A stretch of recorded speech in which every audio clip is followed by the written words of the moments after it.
자, 오늘 그래서 우리가 보게 될 믿음의 사람은 복된 심부름꾼 베베입니다. 베베, 아이들 먹는 과자 이름에도 있는 것 같고요. 또 베베 이렇게 하면 여러 가지 표현이 나오는데 사람 이름이에요. 첫 번째는 은혜의 심부름꾼이다라는 겁니다. 은혜의 심부름꾼. 오늘 로마서 16장 1절을 보니까 내가 갱그레아 교회 일꾼으로 있는 우리 자매 베베를 너희에게 추천하노니, 이 갱그레아 교회의 일꾼 베베입니다. 여성 성도죠. 갱그레아라고 하는 이 도시는 고린도, 성경을 보면 고린도전서 후서가 있는데, 고린도는 오늘날로 따지면 인천쯤 되는 아주 큰 항구 도시였는데, 갱그레아는 고린도에서 동남쪽으로 10km 정도 떨어진 항구 도시. 그러니까 인천에서 조금 더 들어가면 자그마한 그런 항구 도시처럼 그렇게 생각하시면 됩니다. 바울의 선교에 의해 고린도 교회가 세워지고요. 고린도 교회를 통해서 세워진 교회입니다. 근데 여기서 갱그레아 교회 일꾼이라고 했는데, 일꾼이라는 이 표현은 디아코논, 이제 헬라 성경 원문이죠. 디아코논인데, 이게 이제 어떤 의미냐면 오늘날 교회에서 사용되는 집사라는 의미예요. 우리 함께 고백합시다. 일꾼, 집사. 근데 이 집사의 의미가 어떤 의미냐면 종이에요. 노예. 이거를 오늘날 2020년 우리식으로 표현하면 오늘날 우리 사회는 종이나 노예가 없지만 심부름꾼 정도로 할 수 있어요. 집사의 의미가 뭐라고요? 심부름꾼. 교회 안에 있는 모든 성도, 주의 은혜로 구원받은 모든 성도, 집사, 권사, 장로님, 목회자 모두는 다 하나님의 심부름꾼입니다.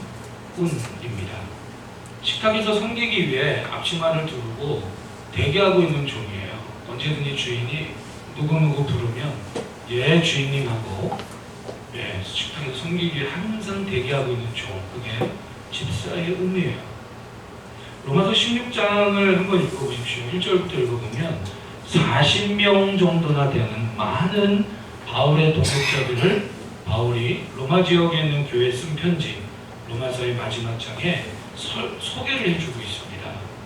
예를 들면 로마서 16장 3절을 보면 너희는 그리스도 예수 안에서 나의 동역자들인 브리스가 아굴라, 그리고 5절을 보면 저희 집에 있는 교회도 문안하라, 내가 사랑하는 에베네도, 이런 식으로 당시에 목회자의 선교사였던 바울과 함께 동역하고 순종하면서 복음을 전하고 하나님의 심부름꾼이 함께 되어서 복음을 전하고 교회를 세우며 꿈을 꾸었던 많은 동역자들을 소개하고 있는 장면이 로마서 16장이에요.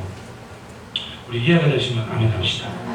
근데 이 로마서 16장의 그 40명가량의 일꾼들을 소개할 때에 누구를 제일 먼저 소개를 하고 있냐면 바로 베베라고 하는 갱그레아 교회의 여자 성도예요. 근데 이 갱그레아 교회의 여자 성도 베베를 소개하는 이유가 뭘까요? 그만큼 목회자의 선교사인 바울이 신뢰했기 때문이에요. 그만큼 목회자의 선교사인 바울이 신뢰하고 인정했기 때문이죠. 한 걸음 더 나아가서 말씀을 보면 16장 2절에 보니까 너희는 주 안에서 성도들에 합당한 예절로 그를 영접하고 라고 있습니다.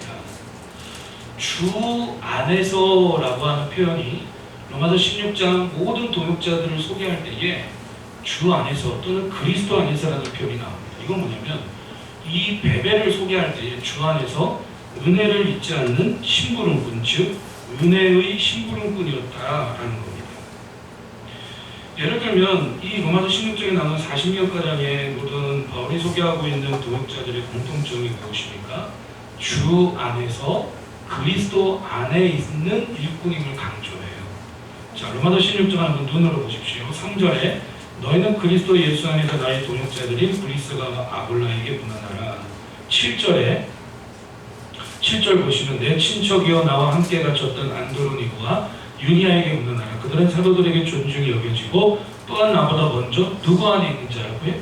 그리스도 안에. 8절에 또 주 안에서 내 사랑하는 암블리아에게, 9절에 그리스도 안에서 우리의 동역자인 우리우간과 10절에 그리스도 안에서 인정을 받은 아벨레에게, 12절에 주 안에서, 누구 안에서요? 주 안에서 수고한 두루베나 두루보사에게 문하나라, 또 주 안에서 많이 수고하고 선한 보시에게 문하나라. 13절에서 또 누구 안에서요? 주 안에서. 우리 함께 고백합시다. 주 안에서, 그리스도 안에서. 뭘 강조하고 있느냐? 베베를 비롯한 구원받은 모든 하나님의 자녀들, 항상 우리가 꿈을 갖고 생각해야 될 게 뭐냐면, 우리의 삶은 이제 은혜의 심부름꾼임을 우리는 잊지 말아야 합니다. 이런 것이죠. 은혜의 심부름꾼이란 주 안에서, 그리스도 안에서 처음부터 끝까지 은혜로 섬기며 은혜로 일하는 심부름꾼이에요. 그러니까 지금 로마서 16장에 소개되고 있는 40명가량의 많은 동역자들은 다 예수 그리스도의 은혜와 사랑을 경험한 자예요. 우리는 천국 갈 수 있는 자격이 없어요. 여러분, 사람이 착한 일하고 무슨 기부단체 가서 돈 많이 내면 죄가 없어집니까? 잘 생각해보세요. 신과 함께라는 영화 보셨을 텐데, 과연 그럴까요? 사람의 하나의 소망일 뿐이죠. 그렇지 않아요. 사람은 죽으면 천국 아니면 지옥이에요. 천국 가려면 어떻게 됩니까? 나의 과거, 현재, 미래의 죄가 사여지려면, 용서받으려면 나의 그 죄를 대신 담당하신 예수 그리스도께서 대신 담당하시고 십자가에 죽으시고 부활하신 주님을 여러분 믿어야 합니다. 그래서 나는 아무 공로 없어요. 원래는 이 성경에 나오는 모든 말씀을 다 행해야 되지만 주님께서 대신 행하여 주셨기에 예수 그리스도를 믿는 자마다 주님의 그 의로움이 나의 의로움이 되어서 우리가 그 은혜와 사랑으로 나 같은 죄인 살리신 그 주님의 은혜와 사랑으로 우리가 하나님의 자녀가 되고 가서 보지도 않은 천국과 지옥이 믿어지고 하나님을 아버지로 부르게 되며 예수 그리스도를 나의 삶의 주인과 왕으로 영접하게 됩니다. 그래서 은혜의 심부름꾼이에요. 여러분 보세요. 교회 목회자가 주 밖에 있는 목사가 사기꾼이에요. 교회 장로 원사가 그리스도 밖에 있다. 이건 뭐냐면 예수 그리스도의 은혜를 모르고 은혜를 잊어버리고 있다는 거예요. 교회 안에 있는 집사의 직분을 맡은 성도가 은혜를 잊었다? 성도가 은혜를 모른다? 성도답게 살 수가 없어요. 그래서 고린도후서 6장 1절을 한번 찾아보실까요? 로마서 16장은 잠깐 적어놓으시고 로마서에서 뒤로 몇 장 넘어가시면 고린도전서, 조금 뒤에 고린도후서 찾아보시죠. 고린도후서 6장 1절입니다.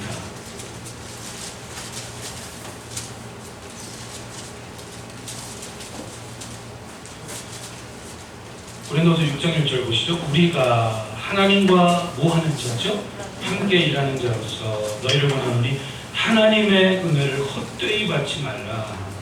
2절에 이르시되 내가 은혜 베풀 때 너희에게 듣고 구원의 날에 너를 도왔다 하셨으니 보라 지금은 은혜 받을 만한 때요 보라 지금은 구원의 날이로다. 우리 3절 함께 한번 읽어봅니다. 우리가 이 직분이 비방을 받지 않게 하려고 무엇이든지 아무에게도 거리끼지 않게 하고. 아멘. 할렐루야. 자, 여러분 절 보시죠.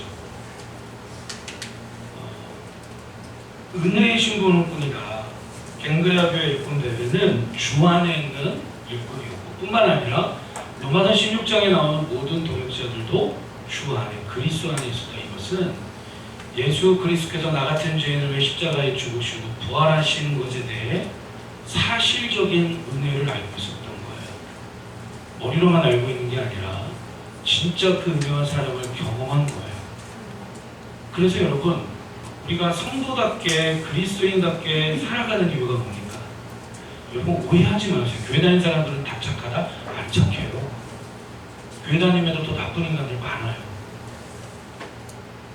그죠? 많아요. 교회 다니는 사람들은 다 거룩하다? 안 그래요. 교회 다니는데 더 타락한 인간들 많아요. 그죠? 왜 그래요? 따라합시다. 은혜를 잊어버려서. 은혜를 잊어버려서. 그러니까 은혜를 잊어버려서. 여러분 우리는 그래서 언제나 은혜 받는 데에 집중해야 될 줄로 믿습니다. 은혜 받는 데.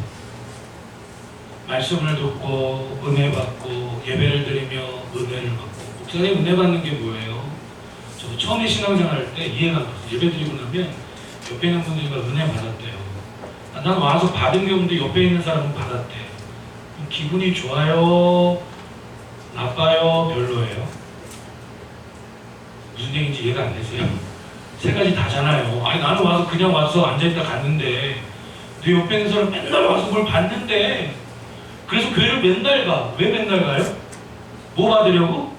은혜 받으려고. 다시 한번 새벽에도 가고 저녁에도 가고 계속 가. 맨날 가. 이제 카페까지 문 열어서 낮에도 가. 왜 가요? 은혜 받으려고. 나는 못 봤는데 옆에 있는 사람은 봤는데 이 기분이 별로다 해서 저도 기분이 별로여가지고 아니 은혜 받는 게 뭘까 그랬더니 그냥 받아보면 알더라고요. 하나님 말씀에 귀를 기울이고 예배 드려보고 찬양 드려보고 그러면 은혜를 받게 돼요. 즉 하나님이 나를 얼마나 사랑하시는지 주님이 나를 얼마나 사랑하시는지 이것을 성령 하나님의 감동을 통해서 하나님 말씀이 오늘 날 향한 진리의 말씀으로 깨달아지게 하시고 믿어지게 하십니다. 그래서 바울은 고린도 교회 성도들에게 이렇게 편지해요. 하나님의 은혜를 헛되이 받지 말라. 이거 뭐냐면 처음에는 은혜였는데 갈수록 은혜가 식어. 처음에는 은혜였는데 갈수록 은혜가 쑥쑥 빠져나가요. 여러분 그러면 어떻게 되느냐? 은혜의 심부름꾼이 아니라 내가 주인 노릇을 하는 거예요. 내 주장을 하기 시작해. 주인님 그건 이렇게 해야죠. 내 생각은 말이에요. 그렇게 되는 거예요. 거기다가 은혜가 더 빠져가기 시작하면요. 은혜의 심부름꾼이 아니라 이제 회방꾼이 됩니다. 은혜가 더 메마르면요. 아무리 목사, 장로, 권사, 집사, 성도 신앙생활 한 지 100년, 200년 신앙생활 한들 내 안에 은혜가 바닥이 나면요. 우리는 사람이 아니에요. 옛날에 개그맨이 어떤 이런 개그를 하더라고요. 우리는 사람이 아니므로이다. 뭐 이러더라고요. 예수 믿는 사람이 은혜가 메마르면 사람이 아니에요. 왜냐하면 마음대로 죄를 지을 수도 없고 닥치는 대로 죄 짓고 살 수도 없고 그러자니 주님만 의지하며 살아갈 수도 없으니 이것처럼 힘든 게 없는 거예요. 그래서 고린도후서 6장 2절을 보시면 이렇게 이야기해요. 이사 선인자의 그 말씀을 인용하죠. 고린도후서 6장 2절에 내가 은혜 베풀 때 너에게 듣고 구원의 날에 너를 두었다 했으니 보라 지금은 이게 무슨 말이에요? 보라 지금은 뭐 받을 때라고요? 네. 은혜 받을 때요. 그 다음 또 보세요. 보라 지금은 무슨 날이라고요?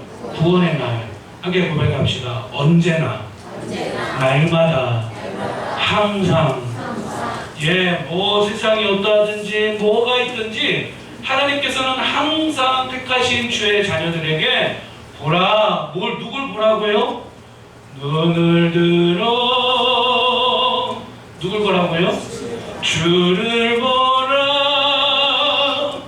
내 모든 염려 주께 맡겨라. 눈을 들어 누굴 보라고요? 주를 보라. 다시 눈을 들어 누굴 보라고요? 주를 보라. 그러면 하나님께서는 항상 보라 지금은 은혜 받을 만한 때요. 항상 세상이 어떠하든 나의 삶이 어떠하든 하나님께서 항상 우리에게 말씀을 들을 때 은혜를 주시고 예배 드릴 때 은혜를 주셔서 그 은혜를 받게 되면요. 어떤 일이 일어나느냐? 할 수 없는 걸 하게 되고요. 바라볼 수 없는 걸 바라보게 되고요. 꿈꿀 수 없는 인생이 꿈꾸게 되는 줄로 믿습니다. 그래서 우리는 은혜의 심부름꾼인 걸 잊지 말고 이 베베 사실은 이 베베 성도는 베베 집사였거든요. 갱그라 교회예요. 베베 집사님. 얼마나 멋져요. 그런데 우리가 은혜 받는 데 집중하지 않으면 고린도서 6장 3절에 나온 것처럼 이 직분이 비방받지 않게 하려고 바울은 목회자라고 하는 직분 하나님의 이름에 먹칠 않으려고 교회 이름에 먹칠 않으려고 집사, 성도, 권사 이름에 먹칠 않으려고 때론 내가 참았대요. 때론 내가 억울한 일도 그냥 당했대요. 왜? 그게 죽는 것보다 더 싫으니까. 여러분 이게 은혜의 심부름꾼이에요. 여러분 은혜 받는데 집중할 수 있기를 축복합니다. 교회 나오면 다른 거 볼 거 없어요. 오직 하나님 말씀 듣고 은혜 받는데 집중해야 돼요. 내 안에 은혜가 메마르고 있다면 위험한 거예요. 은혜 심부름 꾼은 그래서 그 은혜를 받으면 부르신 교회를 확신합니다. 여러분 보세요. 제가 한 주는 축복의 통로교에서 설교하고 한 주는 옆에 교회 가서 설교하고 한 주는 그 옆에 가서 교회 가서 설교해요. 그래도 우리 장로님이 저한테 예를 들어서 따지는 거예요. 목사님 왜 그렇게 하십니까? 아, 성경을 보세요. 세상에 모든 교회가 다 주님의 은혜 교회입니다. 그러니까 우리 장로님 저한테 그러는 그래요? 그럼 목사님 저도 그렇게 할까요? 근데 우리 장로님도 한 주는 축복의 통로교에서 또 한 주는 옆에 교회에서 또 한 주는 몇만 명 모이는 대형교회에서 또 한 주는 한 명 모이는 개척교회에서 매주마다 그러는 거예요. 그런데 옆에 있는 집사님들이 물어봤어요. 장로님 왜 그렇게 하십니까? 성경에 나와 있지 않습니까? 세상에는 모든 교회는 다 주님의 문대 교회다. 맞아요? 틀려요? 맞아요? 틀려요? 반은 맞고 반은 틀려요. 세상에는 모든 교회는 다 누구의 교회예요? 주님 교회예요. 할렐루야. 반은 맞아요. 근데 그 다음부터 틀려요. 세상에 있는 모든 교회가 주님 교회지만 그 세상에는 모든 교회 중에서 하나님께서 나를 하나님 자녀로 부르시고 구원하실 때에 너는 어디 교회 가서 레베 집사처럼 은혜의 심부름꾼이 되어 목회자가 동역하며 교회를 세우고 복음을 전하며 꿈을 꾸며 복을 누리고 나를 부르신 교회가 있어요. 여러분 축복의 통로교회가 그저 스쳐 바람에 스쳐 지나가는 그런 교회가 아니고 축복의 통로교회가 기분 내키면 가주고 기분 안 내키면 안 가주는 그런 교회가 아니라 신앙생활은 장난이 아니잖아요. 어디 교회 다니냐가 되게 중요해요. 여러분 축복의 통로교회가 저 여러분들이 부르심을 받은 은혜의 심부름꾼으로 부르심 받은 교회가 되기를 주님의 이름으로 축복합니다. 그래서 직분은요 명예와 계급이 아니에요. 섬김과 기능이에요. 여러분 목사, 권사, 장로, 집사에서 우린 다 성도예요. 성도가 가장 중요한 직분이에요. 그리스도인이 가장 중요한 직분이에요. 할렐루야. 사람들이 이걸 착각해 자꾸. 내가 교회 처음 가면은 훈련병, 그 다음 계급 달면 집사, 그 위에가 권사가 아니야. 명예는 뭡니까? 명예는 그냥 직함만 갖고 있는 게 명예. 일은 안 해. 섬기진 않아. 아니 교회도 안 나가는데 어떻게 집사예요? 네? 아니 주일 선수도 안 하는데 어떻게 권사, 어떻게 장로고, 어떻게 목사야? 아니 물론 하나님의 선하신 인도하신 가운데에 잠시 그럴 때가 있긴 해요.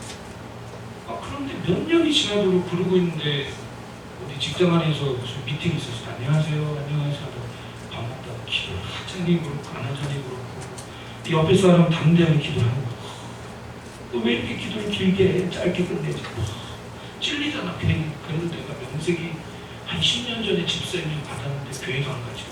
하자니 그렇고 안 하자니 그렇고 그래서 어물쩡 하려고 그냥 이렇게 딱 떴는데 옆에 있는 사람 아이고 할렐루야 교회 다니시는구만. 그러니까 너무 반가워서 그래서 물어보는 거예요. 아니 어디 교회 다니세요?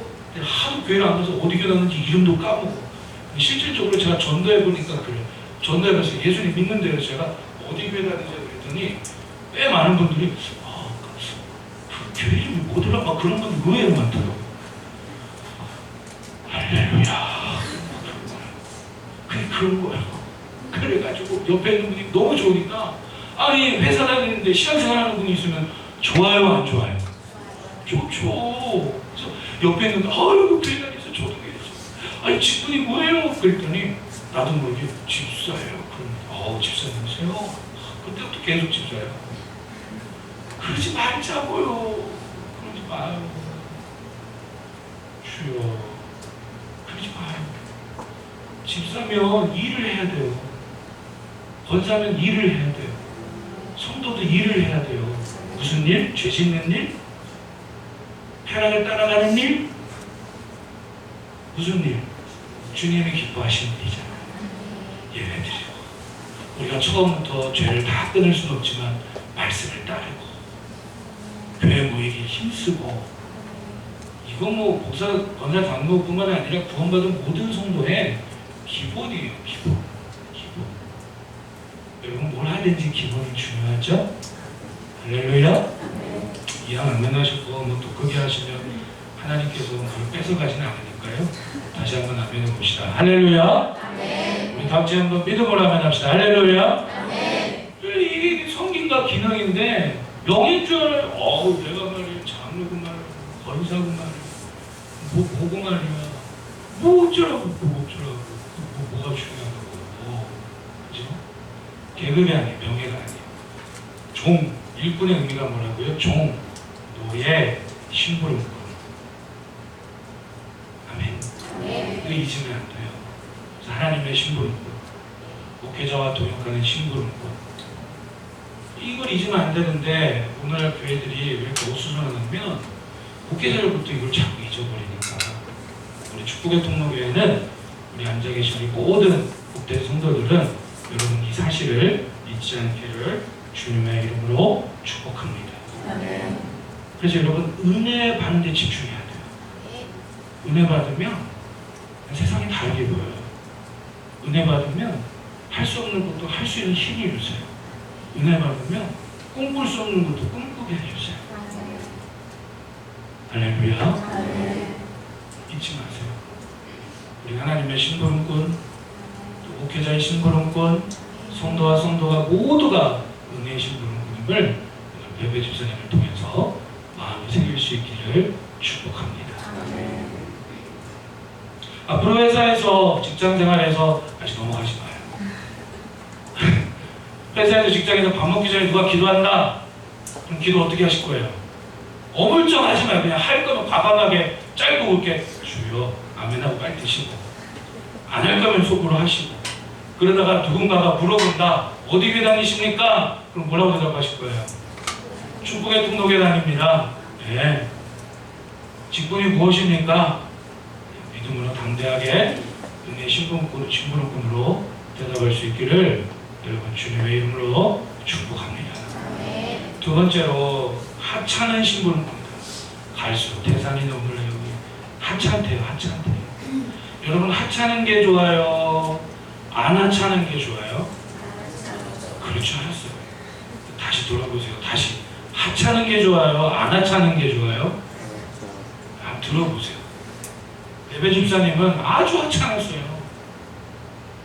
여러분 교회에서 저희 교회도 이제 3월 첫 주나 둘째 주 임명직하겠지만 성도도 헌신할 수 있어요. 팀장 될 수 있어요.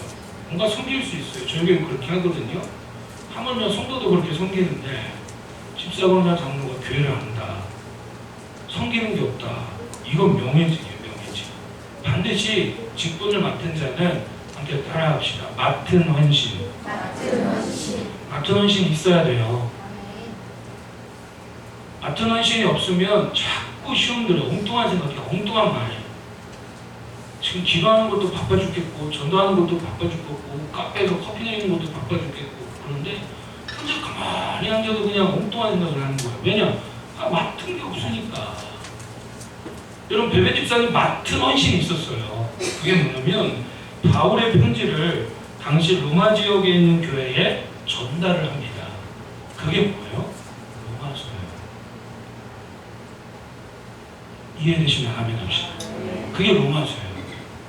바울이, 목회자의 선교사인 바울이 로마 지역에 있는 교회에 가고 싶은데 상황이, 갈 수 있는 상황이 못 되는 거예요. 그래서 갱그리아 교회 집사로 섬기는 베베 집사에게 맡은 헌신을 맡겨줬어요. 그게 뭐냐면 바울이 기록한 편지를 로마 지역에 있는 교회 성도들에게 전달해 달라는 겁니다.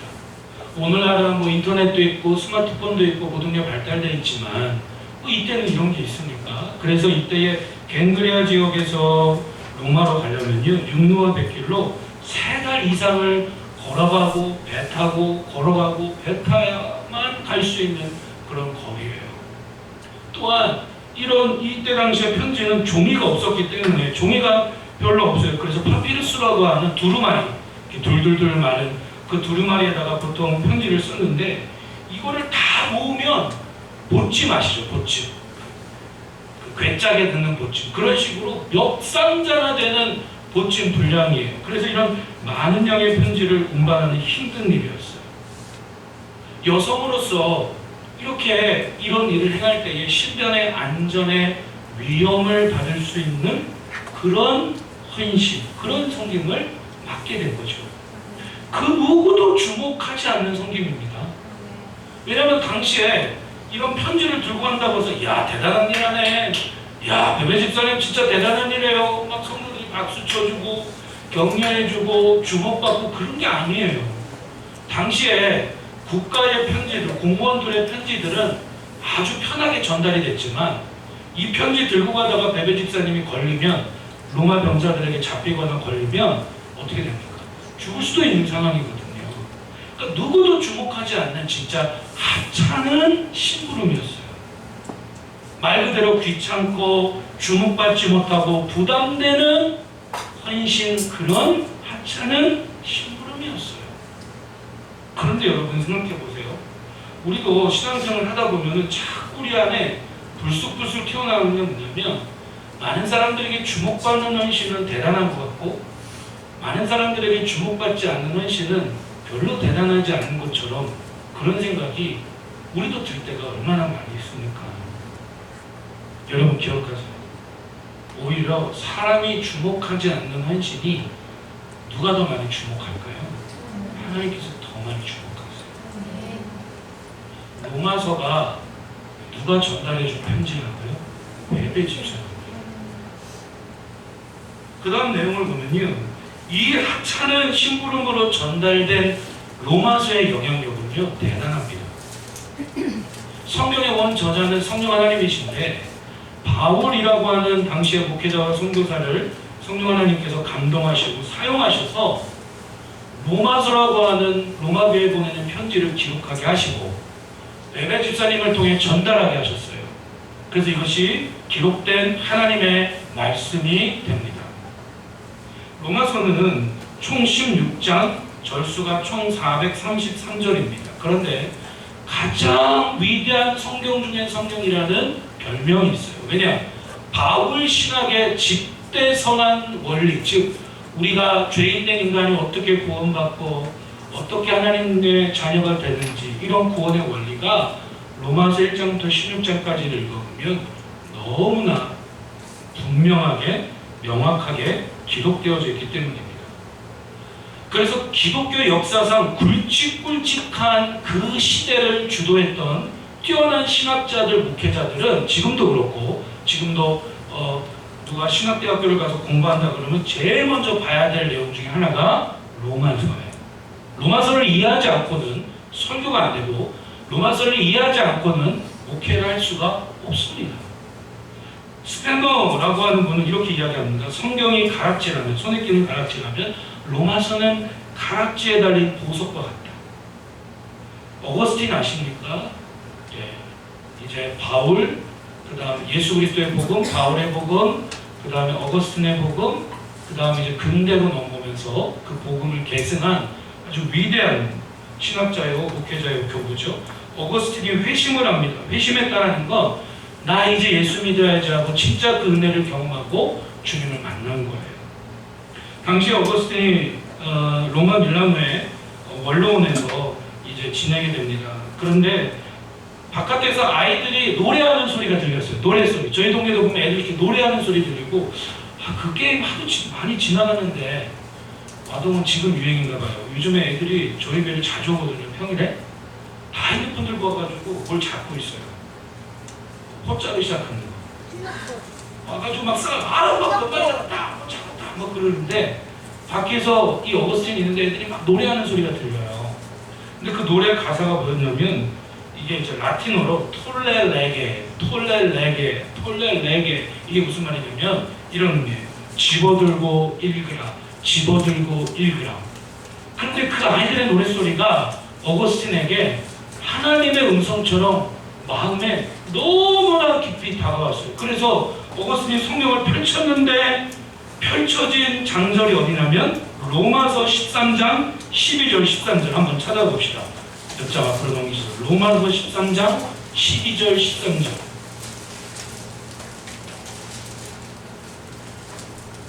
로마서 13장 12절 13절 우리 함께 읽어봅시다. 시작. 밤이 깊고 낮이 가까웠으니 그러므로 우리가 어둠의 일을 벗고 빛의 갑옷을 입자. 낮에와 같이 단정히 행하고 방탕하거나 술 취하지 말며 음란하거나 호색하지 말며 다투거나 시기하지 말고 14절 읽어볼까요? 오직 주 예수 그리스도로 옷 입고 정욕을 위하여 육신의 일을 동하지 말라. 아멘. 성경을 펼쳤는데 이 말씀이 눈에 하나님의 음성으로 들어온 거예요. 당시 어거스틴의 그 유명한 어머니가 모니카이지 않습니까? 이 어거스틴이 얼마나 방탕하고 타락하고 음란한 삶을 살았는지 아무튼 끝간데 없는 쾌락을 즐기면서 사는데도 만족이 안 돼요. 오히려 마음은 더 허해지는 거예요. 오늘날 우리로 따지면 아무리 인터넷 홈쇼핑도 하고 뭐 텔레비전 나오는 홈쇼핑도 하고 백화점도 가고 뭐 즐길 대로 인생 다 즐기는데도 마음에 만족이 없는 거예요. 그런데 밖에서 아이들이 동요를 해서 톨레에게 뭐 음을 어떻게 했는지는 저도 모르겠지만 대충 붙인다면 뭐 톨레에게 이랬는지 쥐보 들고 이거라 크게 하나님 음성을 들여서 로마서를 펼쳤는데 로마서 13장 12절 13절 이 말씀을 통해 어거스틴의 인생은 뒤집어집니다. 그래서 모든 신학자들, 목회자들이 읽어야 될 책 중에 하나가 뭐냐? 성경 말할 것도 없고요. 그 다음에 읽어야 될 책이 어거스틴이 기록한 신학 전집이라든지 어거스틴의 참회록이라든지 그런 책들이 쏟아져 나오기 시작합니다. 종교개혁을 일으킨 마틴 루터, 중세 천년의 시대 원래 교회는 천주교였죠. 타락한 그 천주교를 개혁하고 성경으로 돌아가자라고 개혁을 합니다. 그 핵심이 뭐였냐면 칭의 교리. 우리 함께 한번 따라해봅시다. 칭의 교리. 한마디로 말하면 인간이 구원받고 하나님 나라 가는 건 오직 믿음으로, 오직 은혜로. 누굴 믿음으로요? 예수 그리스도 나의 죄를 십자가에 죽으시고 부활하신 즉 예수님을 믿음으로 오직 은혜로 구원받고 하나님 자녀가 된다. 근데 이것을 중세시대 때 교황과 신부와 사제들은 예수님을 믿지만 플러스 성자 누구의 은총을 받아야 됩니다. 그래서 성자라고 칭하는 누구의 해골바가지를 갖다 놓으면 줄 서서 나와가지고 그 해골바가지를 손으로 만지고 가야 뭐 은총을 얻는다는 둥, 뭐 면죄부를 판매한다는 둥. 면죄부가 뭡니까? 우리 늘 지금도 이제 그런 것 때문에 고민하는 분들이 있는데, 목사님, 우리 조상님들 중에 누가 예수님 안 믿고 죽었어요. 그럼 어떻게 됩니까? 옛날에도 그런 게 있었거든요. 그래서 당시 천주교에서 어떻게 했냐면 그 조상들을 위해 땅에서 헌금을 드리고 기도하면 천국과 지옥 사이인 연옥에 있다가 천국으로 뿅 하고 올라간다. 그래서 헌금바구니를 놓고 성 베드로 성당을 건축하기 위해 돈을 모으기 위해서 헌금을 드릴 때에 그 헌금이 헌금바구니에 탁 닿는 순간 천국과 지옥의 중간지점 연옥에 있던 우리의 조상님들이 어디로 간다고 가르쳤죠? 천국에. 그럼 돈 없어서 헌금 못 드리는 사람의 조상들은 어떻게 되는 거예요?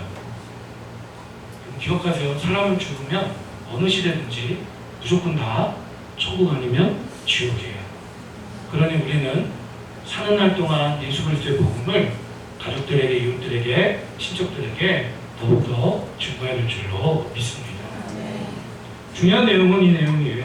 마틴 루터가 칭의교리를 발견하는데 산타 스칼라라고 하는 계단, 아주 유명한 계단인데 로마에 이제 여러 가지 내용이 있지만 빌라도 총독, 예수님 십자가 처형을 판결을 내렸던 빌라도 총독 앞에 예수님이 올라갔던 계단이라고 해서 예루살렘에서 뜯어와서 로마시에다가 만들어 놓은 계단이 있었어요. 당시에. 그 계단 이름이 뭐냐면 산타 스칼라 계단이에요. 인터넷 검색하면 나올걸요. 유튜브나 인터넷 검색할 때 목사님들, 뭐 신학자들, 요즘에 어떤 성도들도 그런 거 1인 방송 많이 하는데 이상한 내용 많습니다.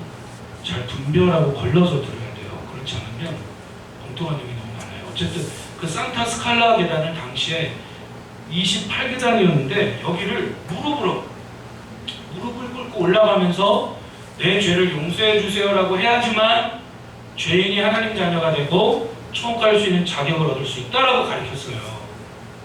근데 마틴 루터도 이 계단을 수도 없이 오르락 내리락 해도 마음에 죄사함 받은 확신이 있습니까? 없습니까? 없어요. 그래서 어느 날 우여곡절 끝에 또 계단을 오르는데 3계단 남겨놓고, 당시 마틴 루터는 신학을 가리키는 신학 교수였는데 3계단 남겨놓고 로마서 1장 17절이 그의 마음을 사로잡습니다. 우리 한번 펼쳐보시죠. 로마서 1장 17절.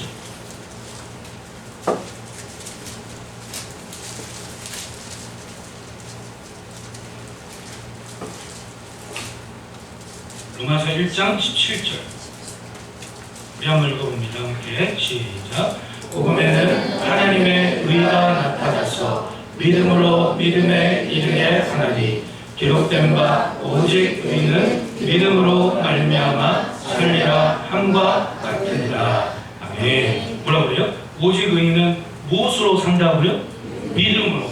이 말씀이 마틴 루터의 마음을 사로잡으면서, 그래 맞아, 죄인이 하나님의 자녀가 되고 우리가 구원받고 천국 가는 건 인간이 아무리 기부를 많이 하고 착한 일을 많이 하고 자기 공간을 많이 세운다고 해서 우리의 과거, 현재, 미래 모든 죄가 사해지는 게 아니라 누군가가 내 죄값을 치러줘야 돼요. 누군가가 내 죄값을 어떻게 해줘야 돼요? 대신 치러주고 대신 심판을 받아줘야 돼요. 그래서 이 말씀을 중심으로 마틴 루터가 95개조 방방문을 성 위텐베르그 대성당에 붙이면서 그 유명한 세계사의 흐름을 바꾸는 종교개혁이 일어나는 것입니다. 뿐만 아니라 칼빈, 장로교의 신학을 체계화시킨 칼빈이라고 하는 이 위대한 하나님의 사람 또한 하나님의 절대 주권 사상, 하나님의 절대 주권 사상, 즉 모든 것이 하나님의 절대 주권 아래 이루어진다라고 하는 이 하나님의 절대 주권 사상 또한 로마서 11장 36절을 중심으로 세워지게 됩니다. 우리 한번 더 보실까요? 로마서 11장 36절입니다.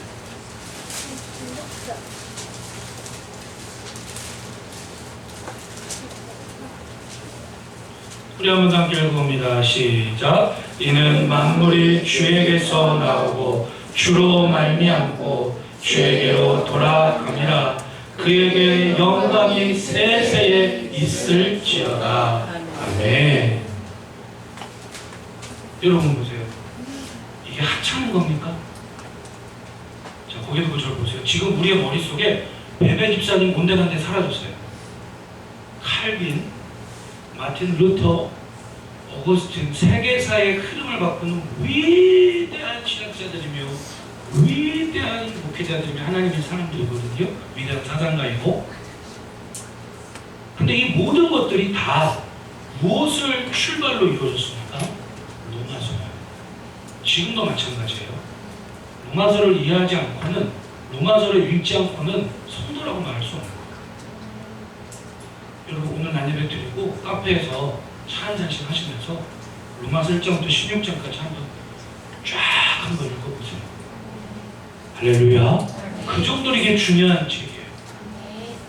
그런데 이 로마교에 전달된 편지 로마서가 베베 집사를 통해 당시에 전달이 됐는데 당시엔 얼마나 하찮아 보였습니까? 누구도 주목하지 않고 얼마나 부담되고 얼마나 귀찮은 심부름이, 얼마나 귀찮은 헌신입니까? 여러분 기억하세요? 하찮은 일꾼, 위대한 일꾼 기준이 뭡니까? 믿음의 문제예요. 즉 나는 사람들의 이목과 주목과 시선을 더 인식하는가, 아니면 나를 부르신 하나님의 시선을 더욱더 인식하는가. 여러분 하나님의 시선을 더욱더 인식할 수 있기를 축복합니다. 제가 누구누구 집사님 이름 부르면 일어나세요. 그리고 빗자루 들고 1년 동안 매 기도의 시간, 예배 시간마다 예배실 쓰려고 하면 쓰세요. 아시겠죠? 아멘. 하지만 안 될 겁니다. 시험 될 겁니다. 예를 들어서 어떤 성도에게 빗자루 들고 예배 시간마다 예배실이랑 1층 카페를 청소해라. 귀찮죠. 주목하시더라고요. 위와 천하가 이제 여러분 모든 헌신은요 다 믿음의 문제예요. 다시 한 번 볼게요. 제가 어떤 성도에게 이름을 부르면서 맨날 부탁 이것 좀 해주세요 목사가. 그 교회는요 목이 안 돼요. 아시겠어요? 목이 안 돼요. 저희 교회 그런 정도까지는 아닌데 제가 어떤 성도 이름을 부르면서 1년 동안 파일을 하나 만들어서 매 주일날 주보를 거기에 모으십시오. 옆에 성도한테 그런 거예요. 아, 나 오늘 교회 보내면 주보 좀 챙겨줘. 그래가지고 되겠어요? 그죠? 여러분 교회 안에 우리가 여러분 교회에서 뭐 교회 앞을 마당을 쓸어라, 뭐 설거지해라. 세상에서 대기업 무슨 뭐 과장, 뭐 대리 이런 직함보다 하나님께서 그 안에 성계라고 맡겨주신 마당을 쓸든 뭘 하든 하찮게 보일 수 있는 그 헌신이 하나님께서 우리의 삶 속에 복 주시는 귀한 터가 되고 땅이 되고 통로가 된다는 사실을 여러분 베베 집사님을 통해서 우리가 마음에 확신할 수 있기를 주님의 이름으로 축복합니다. 하찮은 게 어디 있습니까? 믿음의 문제예요. 어떤 사람은 많은 사람들이 주목받는 헌신을 합니다. 그럴수록 은혜 받지 않으면 대빵 교만해지더라고요. 대빵 교만해지면 하나님께서 말씀대로 해결하세요. 교만하면 안 돼요. 겸손해야 돼요. 아니 어떻게 하찮은 게 어디 있어요? 퇴근 새벽 기도회 때 오면은 제가 기타 치는 우리 남자 청년한테 그걸 시켜요. 너 목사님이 기타 치는 기타랑 마이크 세팅 다 해놔. 딱 내려왔는데 안 해놨다. 그럼 제가 어떻게 하겠습니까? 네가 하는 거 내비두고 빨리 와서 내가 너에게 맡긴 일부터 해. 그럼 해요. 사람들이 이렇게 얘기합니다. 아, 인권의 시대, 소통의 시대에 왜 그렇게 해야 됩니까? 여러분 믿음을 잘 몰라서 그래요. 그게 하찮게 보이고 별것 아닌 것처럼 보이고 내가 별것 아닌 것처럼이라는 생각을 갖고 그렇게 섬기면 그 성도는 아무런 유익이 없을 거예요. 아무런 복이 없을 거예요. 진짜 하찮은 것밖에 안 되는 거예요. 근데 아무리 빗자를 들고 쓸던 교회 줄을 맞추라고 하든 안내위원을 쓰든 뭘 하든 따라합시다. 하나님의 시선. 하나님의 시선 인식하고 하면요. 그 믿음대로 하나님께서 열매 맺게 하시고 복을 주시고 축복하여 주십니다. 도대체 중심이 어디냐고요. 도대체 중심이 어디 있습니까? 아니 이런 하찮은 이런 편지가 이런 위대한 영향력을 나타낼 줄은 누구도 몰랐어요. 여러분 올 한 해 우리가 성도로서 그리스도인으로서 또 하나님께서 맡겨주신 여러 가지 일꾼으로서 우리가 기억하기를 원해요. 하찮은 일꾼인가 위대한 일꾼인가 어떤 믿음으로 섬기느냐예요. 교회 안에 할 일이 너무 많아요. 목사님 왜 교회 안에서만 일하라고 합니까?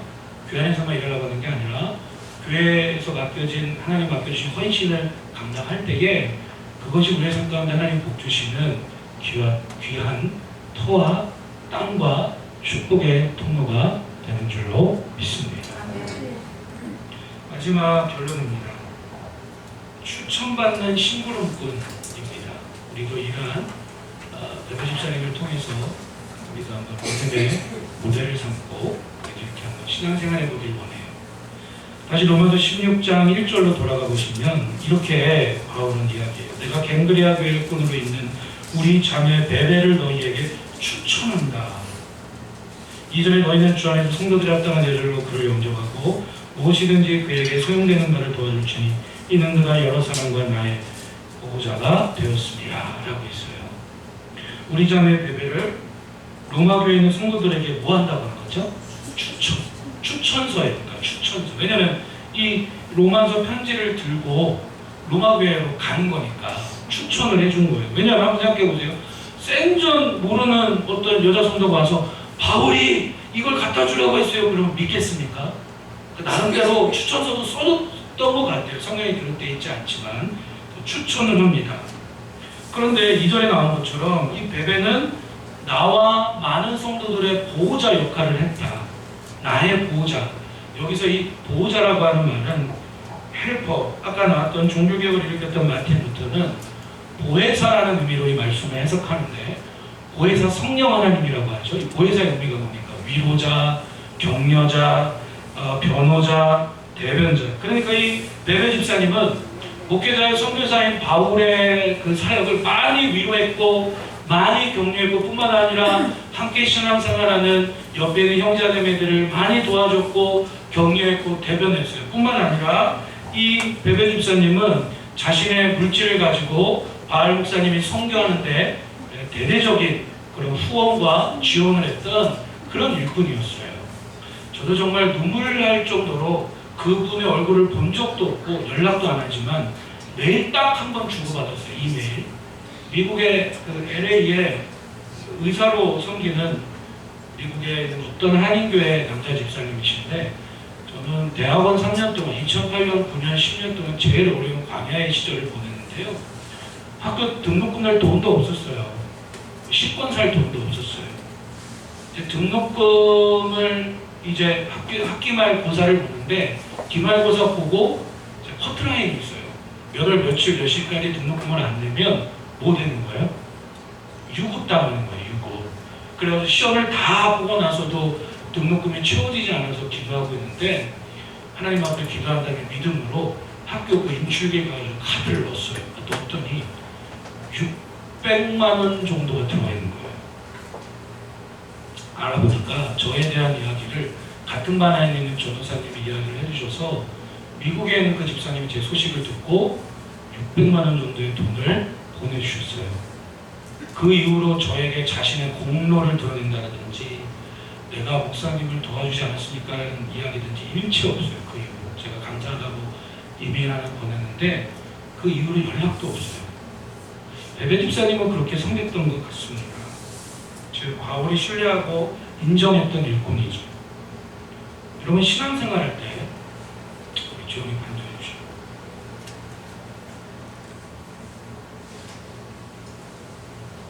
그냥 말씀대로 믿으십시오. 지금 이렇게 보이고 저렇게 보이고 저렇게 보이고 이렇게 보일지라도 하나님 말씀대로 살아계시고 말씀대로 역사하시거든요. 예전에는요, 시대적인 분위기가 목사라고 하면 뭐 죄종이라고 하면은 아주 뭐 대단했던 것 같은데 요즘 시대는 안 그래요. 그러다 보니까 뭐 장단점이 있지만 여러분 한번 생각해 보세요. 베베 집사님을 보면서 추천받았다는 건 인정받았다는 거거든요.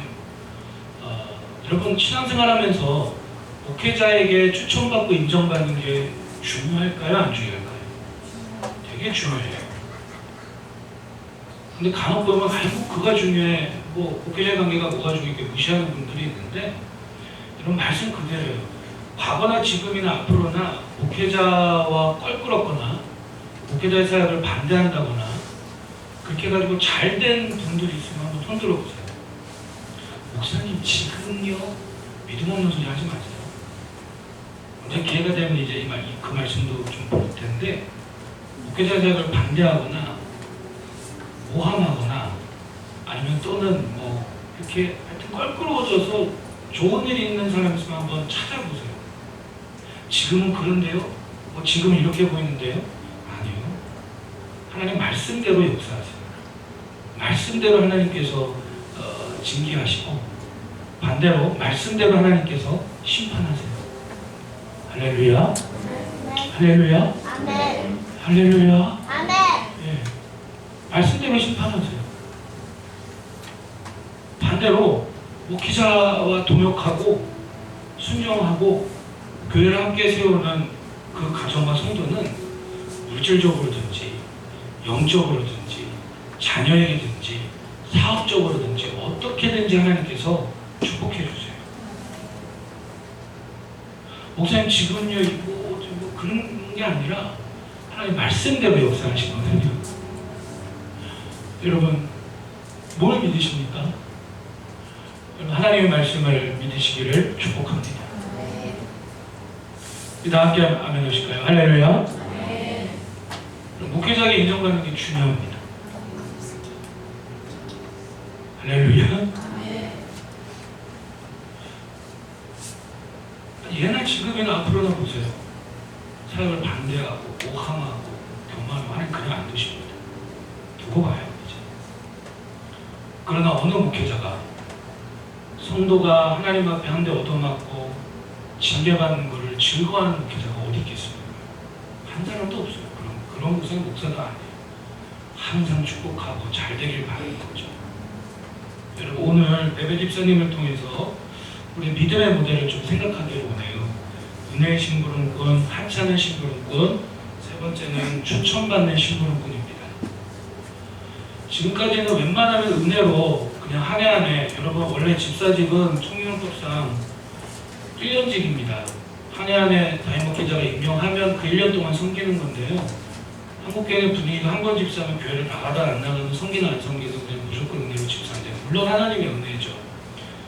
올해부터는 이 부분을 좀 더 철저히 하겠습니다. 왜냐하면 무시하는 것도 아니고 멸시하는 것도 아니고 개인적으로도 복이 안 되고 다른 주변에 있는 성도들이 볼 때도 덕이 안 되고 또 목회자가 볼 때도 너무 안타깝고 그래요. 차라리 그럴 바에야 그냥 성도로 헌신하고 섬기는 것이 여러분 더욱더 복이 될 줄 믿습니다. 여러분, 정말 내가 구원받은 하나님의 자녀로 간다면요, 주일 성수, 11조 생활, 기도 생활, 기본이에요. 근데 웃긴 게 뭐냐면 집사하려고 11조 생활, 집사하려고 주일 성수하고, 집사하려고 헌신하고, 그건 잘못된 거예요. 어떤 의미인지 아시겠어요? 잘못된 거예요. 내가 구원받은 하나님의 자녀라고 하고 그 은혜를 안다면 당연히 주일 성수는 난 예배 한 번 드리고 그게 아니라 온전히 하루를 하나님과 구별해 드리는 건데, 올 한 해부터 임명할 때 이렇게 생각하시면 되겠습니다. 집사의 자격, 성గిం과 나눔 하셔야 됩니다. 성గిం과 나눔을 한다는 말은 하고 있든지 끝나고 있든지 그 과정에 있든지, 또 한 가지는 주일 성수, 난 예배 드리고 집에 간다, 집사 안 되겠습니다. 그 말이 안 돼요. 왜냐하면 하나님 말씀 일주일 동안 한 번만 들으면요, 일단 목회자가 공감이 안 돼, 비전 공유가 안 되고 마음도 공유가 안 되고 은혜가 떨어져요. 그래서 안 되겠어요. 그래서 올해부터 이렇게 하겠습니다. 주일 성수 온전을 섬겨야 됩니다. 또 한 가지는 헌금 생활, 11조 기본이고요. 하나님 앞에 마땅히 헌금 생활 해야 됩니다. 또 한 가지는 대표기도. 아니, 주보에 대표기도 올리는 이유가 뭘까요? 네? 나와서 예배드리고 대표기도 하라는 거예요. 할렐루야. 다 같이 아멘 합시다. 할렐루야. 막 제가 사정을요, 대표기도 좀 해주세요, 대표기도 좀 해주세요. 막 제가 사랑이 부족한 게 아니라 그건 아닌 것 같아요. 아무리 봐도 아닌 것 같아요. 이제 대표기도 못하겠다, 집사로 섬기지 마십시오. 그냥 성도로 섬기세요. 대표기도 하셔야 됩니다. 수요일이든 저녁 예배든 대표기도 순서대로 하셔야 됩니다. 그 다음에 맡은 헌신이 있어야 돼요. 집사인데 맡은 게 없어. 그게 어떻게 집사예요? 명예지. 맡은 게 없어서 헌신을 아니면 반드시 시험 들어요. 다른 사람이 하는 것만 보여요. 그러면 안 돼요. 맡은 헌신이 있어야 돼요. 또 한 가지는 은혜. 이건 뭐냐면 목회자가 할 때에 이 모든 조건이 자격이 안 될 수도 있어요. 그런데 이분은 서리 집사로 1년 동안 임명하고 섬기면 믿음이 자라날 것 같다라는 판단이 됐을 시에는 이 자격이 100% 안 될지라도 세우겠습니다. 자, 보세요. 성경과 나눔, 주일 성수, 헌금 생활, 대표기도, 맡은 헌신, 은혜. 이 자격과 기준이 쉬운 겁니까? 어려운 겁니까? 네. 은혜가 충만하면요, 아무것도 아니고요. 은혜 받지 않으면 정말 힘든 거예요. 여러분, 그래서 이렇게 하는 이유가 뭐냐? 빠르면 올해 안에, 늦어도 내년 안에 안수 집사 권사로 성경하는 분들을 세울 겁니다. 서리 집사의 자격과 기준이 이 정도라면 현재 있는 장로님, 권사님들은 알아서 섬기시리라 믿습니다. 그리고 앞으로 세워질 안수14 성도로 섬길만한 분들도 자격과 기준이 더욱더 명확해지리라 믿습니다. 이 자격이 안 되는 분들은 성도로 섬기십시오. 그게 안 됩니다. 다음 주일에 10개 시험 문제를 낼 겁니다. 시험 문제를 냈고요. 2월 마지막 주일에 시험을 보는데 시험 보는 게 아니고요. 점검하는 거예요. 점검. 우리가 알고 있는 내용을 점검하는 시간을 가질 겁니다. 그리고 난 다음에 3월 첫 주에 임명식, 둘째 주나 첫 주에 임명식을 하도록 하겠습니다. 모든 성도들 하나하나씩 한 가지 이상씩 맡은 것이 있을 겁니다. 크든 작든. 그래서 우리가 서로를 격려하고 축복하면서 오늘 우리 복된 신부름꾼인 베베 집사님처럼 우리가 함께 섬기기를 주님의 이름으로 축복합니다. 이 시간에 말씀을 붙잡고 좀 함께 기도합시다. 주의 이름 세 번 부르고 합심하여 기도하고 마치겠습니다.